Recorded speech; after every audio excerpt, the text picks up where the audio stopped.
Dikisahkan pada zaman dahulu ada seorang raja yang bernama Raja Harun ar-Rasyid. Dia meminta bantuan kepada seseorang yang bernama Abu Nawas. Raja meminta bantuan kepada Abu Nawas untuk membantu menyelesaikan masalah, yaitu raja mengalami sakit perut yang cukup lama. Pemeriksaan tabib istana, Baginda Raja mengalami serangan angin. Abu Nawas di situ bingung dengan perkataan raja. Lalu Abu Nawas pun bertanya kepada raja apa yang harus dia lakukan tentang perintah yang akan raja tugaskan kepadanya. Raja pun menjawab, "Tangkap dan penjarakanlah angin itu untukku." Mendengar perintah raja yang dirasa tak masuk akal, Abu Nawas pun terkejut dan bingung. Sedangkan waktu yang diberikan oleh raja hanya 3 hari saja. Saat Abu Nawas sedang berada di perjalanan, dia hanya bisa terdiam dan bingung apa solusi dari cara menangkap angin tersebut. Nyatanya, angin merupakan suatu hal yang tidak bisa disentuh, dilihat, apalagi ditangkap. Di saat itu, hati dan perasaan Abu Nawas bimbang dan ragu dengan perintah raja, dan waktu masih terus berjalan.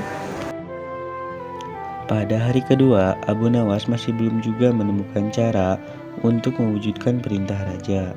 Dan di saat itu juga Abu Nawas teringat bahwa jin sama dengan angin. Jin tak bisa dilihat dan tak bisa ditangkap. Lalu ia pun sangat gembira dan dia menyiapkan botol untuk dibawa ke istana. Ketika dia sudah berada di istana, dia pun mencari raja. Lalu raja pun datang dan langsung bertanya tentang angin yang dibawa Abu Nawas. Lalu Abu Nawas pun memberikan botol yang sudah dibawakannya.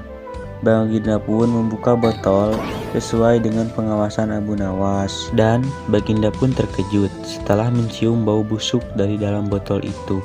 Lalu beliau pun bertanya, "Bau apa yang sangat busuk ini?" Dengan sedikit khawatir, Abu Nawas menjawab bahwa itu merupakan kentut yang dimasukkannya ke dalam botol dan ditutup agar tidak keluar.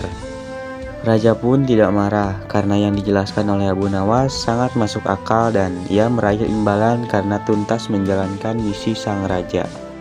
Amanat yang disampaikan dari kisah ini yaitu ketika kita memiliki sesuatu masalah yang sulit untuk dipecahkan, maka jangan terlalu cepat berputus asa dan memvonis diri bahwa kita tak mampu melakukannya. Namun berusahalah untuk mengerjakannya, karena selama kita mau berusaha, kita insya Allah dapat menyelesaikan masalah itu seperti yang dilakukan oleh Abu Nawas. Sekian dari kami.